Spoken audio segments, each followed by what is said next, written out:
अस्सलाम वालेकुम वीवर्स, मैं वाजिद अली हुसैनी। की हाल चाल ने? सब ठीक हो, वधिया हो, हट्टे कट्टे हो।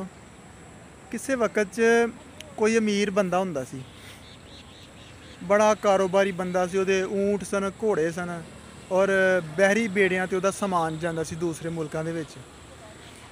ਤੇ ਉਹ ਕੀ ਹੋਇਆ ਕਿ ਇੱਕ ਦਿਨ ਯਾਰਾਂ ਦੋਸਤਾਂ ਦੇ ਨਾਲ ਬੈਠਾ ਹੋਇਆ ਸੀ। ਯਾਰ ਦੋਸਤ ਬੈਠੇ ਹੋਏ ਸਨ, ਤਾਸ਼ ਖੇਡਦੇ ਪਏ ਸਨ ਮਿੱਟੀ ਤੇ ਬੈਠ ਕੇ। ਤੇ ਉਹ ਕੋਈ 5 ਮਿੰਟ ਹੁੰਦੇ ਸੀ ਤੇ ਮਿੱਟੀ ਦੀ ਮੁੱਠ ਭਰਦਾ ਸੀ ਤੇ ਉਹ ਹਵਾ 'ਚ ਉਡਾ ਦਿੰਦਾ ਸੀ। ਇਸ ਤਰ੍ਹਾਂ ਕਰਕੇ ਉਛਾਲ ਦਿੰਦਾ ਸੀ। ਉਹਦੇ ਯਾਰਾਂ ਨੇ ਵੇਖਿਆ ਕਿ ਜਿਹੜੀ ਮਿੱਟੀ ਉਹਦੇ ਹੱਥ 'ਚੋਂ ਉਛਲਦੀ ਪਈ ਹੈ ਉਹਦਾ ਹੀ ਸੋਨਾ ਬਣੀ ਜਾ ਰਿਹਾ।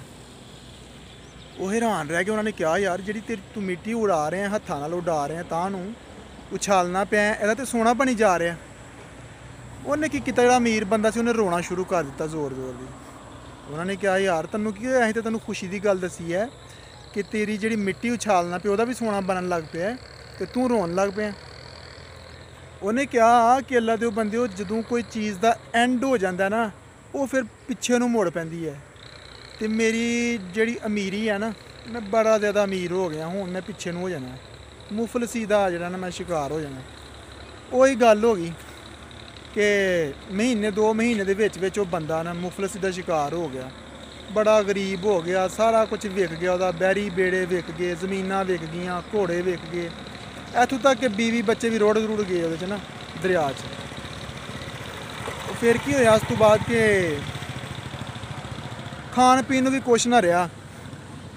ਤੇ ਇੱਕ ਦਿਨ ਉਹਨੂੰ ਕਿਸੇ ਨੇ ਦੱਸਿਆ ਕਿ ਫਲਾਣੇ ਦਰਬਾਰ 'ਤੇ ਲੰਗਰ ਵੰਡੋ ਰਿਹਾ, ਉੱਥੇ ਚਲੀਏ।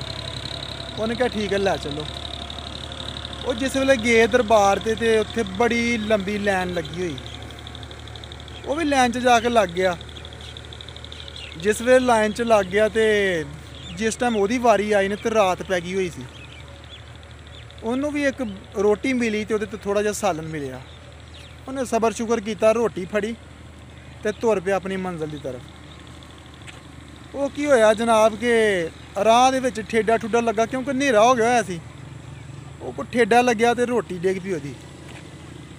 ਉਹ ਜਨਾਬ ਰੋਟੀ ਲੱਭਦਿਆਂ ਲੱਭਦਿਆਂ ਮਿਲੀ ਉਹਨੂੰ, ਥੋੜ੍ਹੀ ਬਹੁਤੀ ਕੋ ਟੁਕਰਾ ਕੇ ਮਿਲ ਗਿਆ ਹਨੇਰੇ 'ਚੋਂ, ਤੇ ਤੁਰ ਪਿਆ ਲੈ ਕੇ। ਉਹੀ ਜਿਸ ਵੇਲੇ ਗਿਆ ਤੇ ਉਹੀ ਯਾਰ ਜਿਹੜੇ ਉਹਦੇ ਨਾਲ ਚੰਗੇ ਦਿਨਾਂ 'ਚ ਬੈਠੇ ਦੇ ਸਨ, ਉਹਨਾਂ ਦੇ ਕੋਲੋਂ ਦੀ ਗੁਜ਼ਰਿਆ ਤੇ ਉਹਨਾਂ ਨੇ ਕਿਹਾ, ਇੱਧਰ ਆ ਜਾਣਿਆ, ਕਿੱਧਰ ਜਾ ਰਹੇ ਆ? ਉਹਨਾਂ ਨੇ ਕਿਹਾ ਠੀਕ ਹੈ ਜੀ। ਉਹ ਗਏ ਤੇ ਉਹਨਾਂ ਨੇ ਵੇਖਿਆ ਤੇ ਜਨਾਬ ਉਹ ਜਿਹੜੀ ਰੋਟੀ ਸੀ ਨਾ, ਉਹਨੇ ਕਿਹਾ, ਯਾਰ ਤੂੰ ਕਿੱਥੇ ਸੀ? ਉਹਨਾਂ ਨੇ ਦੱਸਿਆ ਕਿ ਮੈਂ ਇਸ ਤਰ੍ਹਾਂ, ਇਹ ਸਿਸਟਮ ਹੈ ਮੇਰੇ ਨਾਲ ਹੋਇਆ ਤੇ ਮੈਂ ਰੋਟੀ ਲੈ ਕੇ ਆਇਆ ਲੰਗਰ ਤੋਂ। ਉਹਨੇ ਕਿਹਾ ਅੱਛਾ। ਉਹਨਾਂ ਨੇ ਵੇਖਿਆ ਤੇ ਜਿਹੜੀ ਰੋਟੀ ਸੀ ਨਾ, ਉਹ ਸਾਲਨ ਦੀ ਜਗ੍ਹਾ ਉਹ ਗੋਬਰ ਲੱਗ ਗਿਆ ਹੋਇਆ ਸੀ, ਗਾਂ ਦਾ ਗੋਹਾ ਲੱਗ ਗਿਆ ਹੋਇਆ ਸੀ ਉਹਦੇ ਉੱਤੇ। ਠੀਕ ਹੈ ਜੀ। ਤੇ ਉਹਨਾਂ ਨੇ ਉਹ ਹੱਸਣ ਲੱਗ ਪਏ। ਉਹਨਾਂ ਨੇ ਕਿਹਾ, ਦੇਖੋ ਯਾਰ ਬੰਦੇ 'ਤੇ ਕਿਸ ਤਰ੍ਹਾਂ ਦਾ ਟਾਈਮ ਆ ਗਿਆ ਕਿ ਰੋਟੀ ਦੇ ਉੱਤੇ ਵੀ ਉਹਨੂੰ ਗੋਬਰ ਹੈ, ਉਹ ਸਾਲਨ ਵੀ ਡੁੱਲ ਗਿਆ ਹੋਇਆ ਸੀ ਉਹਦਾ, ਤੇ ਗੋਬਰ ਲੱਗ ਗਿਆ ਸੀ। ਉਹ ਹੱਸਣ ਲੱਗ ਪਿਆ, ਅਮੀਰ ਬੰਦਾ ਸੀ ਜਿਹੜਾ। ਉਹਨਾਂ ਨੇ ਕਿਹਾ, ਯਾਰ ਤੂੰ ਤੇ ਮੁਫਲਸੀ ਦਾ ਸ਼ਿਕਾਰ ਹੈ ਤੇ ਤੂੰ ਹੱਸਣ ਲੱਗ ਪਿਆ, ਅਸੀਂ ਤੈਨੂੰ ਦੱਸਿਆ ਤੇਰੇ ਤੇ ਇਹ ਦੌਰ ਆ ਰਿਹਾ। ਉਹਨੇ ਕਿਹਾ ਕਿ ਮੈਂ ਤੁਹਾਨੂੰ ਉਸ ਵਕਤ ਇੱਕ ਗੱਲ ਕਹੀ ਸੀ ਕਿ ਜਿਹੜੀ ਚੀਜ਼ ਦਾ ਐਂਡ ਹੋ ਜਾਏ ਨਾ, ਉਹ ਪਿੱਛੇ ਨੂੰ ਮੁੜ ਪੈਂਦੀ ਹੈ, ਤੇ ਹੁਣ ਮੇਰੇ ਤੇ ਫੇਰ ਅਰੂਜ ਆ ਜਾਣਾ। ਉਹੀ ਗੱਲ ਹੋਈ। ਉਹ ਬੰਦਾ ਫੇਰ ਦਿਨਾਂ ਦੇ ਵਿੱਚ ਅਮੀਰ ਹੋ ਗਿਆ। ਉਸੇ ਤਰ੍ਹਾਂ ਹੀ ਪਹਿਲੇ ਤਰ੍ਹਾਂ ਬਹਿਰੀ ਬੇੜੇ ਬਣ ਗਏ ਉਹਦੇ, ਘੋੜੇ ਊਂਟ ਹੋ ਗਏ, ਜ਼ਮੀਨਾਂ ਲੈ ਲਈਆਂ। ਗੱਲ ਕਰਨ ਦਾ ਮਕਸਦ ਇਹ ਹੈ ਕਿ ਇਨਸਾਨ ਨੂੰ ਕਦੇ ਵੀ ਆਪਣਾ ਵਕਤ ਨਹੀਂ ਭੁੱਲਣਾ ਚਾਹੀਦਾ। ਔਰ ਹਾਂ, ਇਹਦੇ ਵਿੱਚ ਸਬਕ ਇਹ ਕਹਿ ਹੈ ਕਿ ਅਰੂਜ ਦੇ ਵਕਤ ਕੋਈ ਇਸ ਤਰ੍ਹਾਂ ਦਾ ਕੰਮ ਨਾ ਕਰੋ ਕਿ ਤੁਹਾਨੂੰ ਪਛਤਾਣਾ ਪਏ ਜ਼ਵਾਲ ਦੇ ਵਕਤ।